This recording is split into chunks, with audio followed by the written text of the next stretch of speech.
السلام عليكم ورحمة الله وبركاته. معكم سعاد سناكو في الحلقة الرابعة والأخيرة من برنامج رمضانيات الجزء الثاني، وهو برنامج يعنى بإدراك العبادات بمعاني عميقة. في هالحلقة إن شاء الله حنتكلم عن الذكر وفضل الذكر. لو جلس الواحد منا يتأمل في الآيات والأحاديث الواردة في ذكر الله، والله ليتعجب تعجبا شديدا، وليعلم مدى أهمية هذا الأمر عند الله. في أحاديث تتحدث عن الذكر بشكل عام، وفي أحاديث تخصصت في فضل الأذكار بعينها، مثلا فضل الحوقلة والاستغفار والتسبيح في مواضع معينة إلى آخره. والآيات القرآنية مليئة التي تتحدث عن ذكر الله سبحانه وتعالى. حاولت إني أختار بعض الآيات والأحاديث في الذكر وفضله على أساس إني أشارككم هنا على سبيل المثال للحصر. وجدت في لحظة ما إني باخذهم كلهم ونفسي أتكلم عنهم كلهم، اللي أعرفهم فقط من جمالهم وعظم فضلهم وشعور الحسرة اللي يراود الإنسان في إنه حياته بتمضي وما اغتنم هالكنوز أيما اغتنام. إي والله، لكن مضطرة شديد الاضطرار عشان لا تطول الحلقة إني أعرض بعضهم، وإن شاء الله الكل حيجتهد عشان يتعرف أكثر على هالفضيلة اللي في ديننا. إذا جينا للترغيب ورفع الهمم لذكر الله سبحانه وتعالى، نقرأ قوله تعالى: والذاكرين الله كثيرا والذاكرات أعد الله لهم مغفرة وأجرا عظيما. الفضل واضح من الآية، أعد الله لهم مغفرة وأجرا عظيما. والله سبحانه وتعالى قال في حديث القدسي اللي يروي عنه الرسول صلى الله عليه وسلم، يقول الله تعالى: أنا عند ظن عبدي بي. خلونا نركز في هالحديث لأنه جدا جميل وعجيب. أنا عند ظن عبدي بي، الله يقول، وأنا معه إذا ذكرني، فإن ذكرني في نفسه ذكرته في نفسه، أو في نفسي. إن ذكرني في نفسه ذكرته في نفسي، وإن ذكرني في ملأ ذكرته في ملأ خيرا منهم، وإن تقرب إلي شبرا تقربت إليه ذراعا، وإن تقرب إلي ذراعا تقربت إليه باعا، وإن أتاني يمشي أتيته هرولة. بصراحة الحديث ده جدا يعجبني، جميل. وذكر الله من العبادات اللي نعملها وتقربنا من الله سبحانه وتعالى، فيكون فزنا بالجزء الأول من الحديث في إننا إحنا بنذكر الله سبحانه وتعالى، والجزء الأخير من الحديث بإننا بنتقرب إلى الله سبحانه وتعالى بذكره بأنواع الأذكار والعبادات. وفي حديث أيضا جميل جدا للرسول صلى الله عليه وسلم أتكلم فيه في شأن فضل الذكر، وقال هذا الحديث يرويه معاذ بن جبل، يقول الرسول صلى الله عليه وسلم: ألا أخبركم بخير أعمالكم وأزكاها عند مليككم وأرفعها في درجاتكم، وخير لكم من إنفاق الذهب والفضة، ومن أن تلقوا عدوكم فتضربوا أعناقهم ويضربوا أعناقكم. شايفين الفضل قد إيش كبير؟ قالوا: بلى يا رسول الله. قال: ذكر الله عز وجل. شفت قد إيش الفضل؟ وإذا أردنا أن نتحدث عن فضل الذكر كأمان واطمئنان، نقرأ قوله تعالى: الذين آمنوا وتطمئن قلوبهم بذكر الله ألا بذكر الله تطمئن القلوب. وإذا جينا نتكلم عن الذكر كأمر، نقرأ الآية الكريمة التي تقول: قال الله تعالى: يا أيها الذين آمنوا اذكروا الله ذكرا كثيرا وسبحوه بكرة وأصيلا. هنا الله سبحانه وتعالى يأمر عباد المؤمنين بالذكر الكثير. وإذا حبينا نتعرف أو نعرف أثر اللي يذكر ربه عن غيره، نقرأ حديث الرسول صلى الله عليه وسلم عندما قال: مثل الذي يذكر ربه والذي لا يذكر ربه مثل الحي والميت. شايفين الفرق كيف؟ هذا كله في فضل الذكر بشكل عام دون تخصيص. وأفضل الذكر هو القرآن وقراءة القرآن، ويجب أن نتعاهده قدر المستطاع، لا سيما في هذه الأيام الفضيلة. ولكن الجمع بين فضائل الأعمال من قراءة القرآن والأذكار أفضل عند التمكن منه. يعني نجمع ما بين قراءة القرآن وما بين الأذكار الواردة عن الرسول صلى الله عليه وسلم. ونعرف أنه في أحاديث ذكرت يعني فضائل أذكار معينة، يعني أذكار بعينها. مثلا نعرف بأنه للحوقلة فضل عظيم، لا حول ولا قوة إلا بالله، وبأن للاستغفار استغفر الله، والتسبيح سبحان الله، والتحميد الحمد لله، والتكبير الله أكبر، والتهليل لا إله إلا الله، والحسبلة حسبي الله ونعم الوكيل، وذكر التوحيد لا إله إلا الله وحده لا شريك له، له الملك وله الحمد وهو على كل شيء قدير، وغيرها كلها لها فضائل عظيمة جدا وجدا في مواضع مقيدة ومفتوحة. أمثلة للمواضع المقيدة: أذكار الصباح والمساء. الرسول صلى الله عليه وسلم قيد فضل الأذكار في أذكار في الصباح والمساء بالصباح والمساء. يعني لو قلت الذكر في الصباح بتلقي فضله، ولو قلتيه في المساء بتلقي فضله. يعني هذه أذكار مقيدة. وكمثال أيضا لأذكار مقيدة أذكار بعد الصلاة. يعني أخبرنا الرسول صلى الله عليه وسلم إن نقول هالأذكار بعد الصلاة ولها فضل.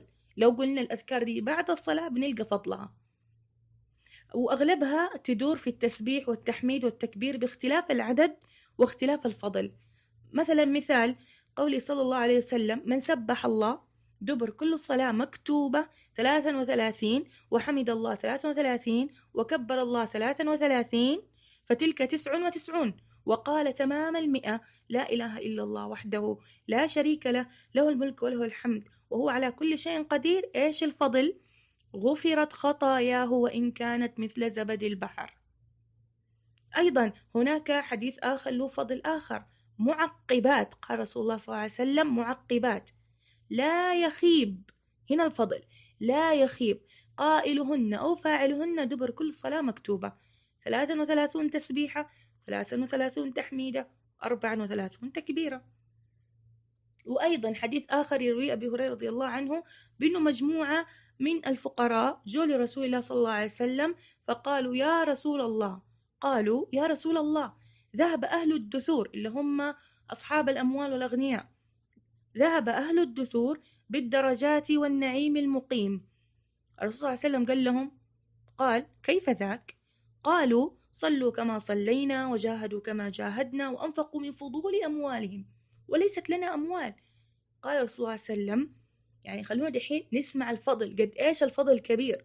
قال لهم وطيب بخاطرهم وأعطاهم حاجة يكسوا منها أجر وفضل عظيم. قال: أفلا أخبركم بأمر تدركون من كان قبلكم وتسبقون من جاء بعدكم، ولا يأتي أحد بمثل ما جئتم به إلا من جاء بمثله، تسبحون في دبر كل صلاة 10، وتحمدون 10، وتكبرون 10.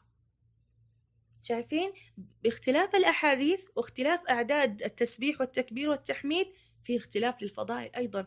فبإمكاننا في اليوم عندنا 5 صلوات مفروضة، أوكي، نقول دبر كل صلاة نقول واحد من هذا، عشان إيش؟ نحصل على الأجور كلها بإذن الله. وأيضا في ذكر جميل جدا، وكل الأذكار جميلة. لاحظوا كم ذكر بقول جميل جدا، كلها جميلة وبصراحة وعجيبة. هذا الذكر من أذكار النوم، مهم جدا الكل يقوله بشكل عام، وعلى وجه الخصوص النساء بالذات في هالأيام، ونشوف قد إيش جهدها المضاعف في إعداد الإفطار، وبإذن الله أجرها مكتوب، بالذات لو نوت بالفعل إنه إفطار صائم مش مجرد مهام بتقدمه. طب هي بتعد الإفطار بالإضافة عندها رغبة في إنها تتقرب لله وتعبد الله وتعمل مختلف العبادات، لربما تجد مشقة عليها في ذلك، وديننا عظيم تذكر المرأة في ذلك وكل من يريد. أيضا في حديث يروي علي بن أبي طالب رضي الله عنه أن فاطمة رضي الله عنها اشتكت ما تلقى من أثر الرحى في يدها. الرحى آلة طحن، من كثر ما تطحن أتأذت في يدها. وأتى النبي صلى الله عليه وسلم سبايا حرب، فانطلقت فلم تجده، على أساس أنها تبغى واحد منهم يعني يساعدها. أوكي. ولقيت عائشة رضي الله عنها، فأخبرتها، قالت لها إيش الشيء اللي هي جات عشانه. فلما جاء النبي صلى الله عليه وسلم أخبرته عائشة بمجيء فاطمة رضي الله عنها إليها.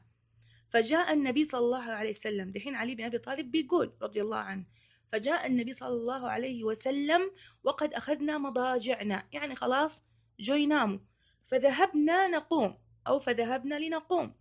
فقال النبي صلى الله عليه وسلم على مكانكما، يعني خلوكم زي ما أنتم. فقعد بيننا حتى وجدت برد قدمه على صدري، فقال ألا أعلمكما خيرا مما سألتما؟ إذا أخذتما مضاجعكما، يعني لما ترقدوا، أن تكبرا الله 34، وتسبحاه 33، وتحمداه 33، فهو خير لكما من خادم. وبالفعل هذا الذكر عجيب عجيب بجد، يعني كل شخص طبق هالسنة، أوكي، وفي نيته بجد تطبيق السنة، مش مجرد إني أجرب وأشوف هل يصير ولا ما يصير، لأنه يختلف الأثر. سبحان الله، يجد لما يقول هالذكر وينام ويصحى اليوم الثاني يجد فيه قوة وطاقة عجيبة. يعني تكفي إنك تعمل أعمالك، هذه الطاقة والقوة تكفيك تعمل أعمالك وتعبدي ربك وتخلصي وما حسيتي بجهد ولا تعب. فهذه سنة النبي صلى الله عليه وسلم، وهو لا ينطق عن الهوى، إن هو إلا وحي يوحى. وفي أذكار غير مقيدة، مثلا في حديث يرويه أبو هريرة رضي الله عنه عن النبي صلى الله عليه وسلم قال كلمتان خفيفتان على اللسان ثقيلتان في الميزان حبيبتان إلى الرحمن، سبحان الله وبحمده سبحان الله العظيم. مش مقيد هالذكر بوقت معين، أي وقت تقدر تقولي. الحوقلة بشكل مفتوح تقدر تقولي، الاستغفار، التسبيح، التهليل، التكبير، في أي وقت تقدري تذكري الله سبحانه وتعالى. هناك رجلا قال جاء الرسول صلى الله عليه وسلم وقال له يا رسول الله إن شرائع الإسلام قد كثرت علي، فأخبرني بشيء أتشبث به. قال الرسول صلى الله عليه وسلم لا يزال لسانك رطبا من ذكر الله. فإحنا بجد نقدر نطبق هالوصية ونخلي لساننا رطب دائما بذكر الله. لو بجد طبقنا سنة الرسول صلى الله عليه وسلم القولية والفعلية، حنلقى نفسنا من نصحى من النوم لننام نهاية اليوم كل حياتنا ذكر في ذكر.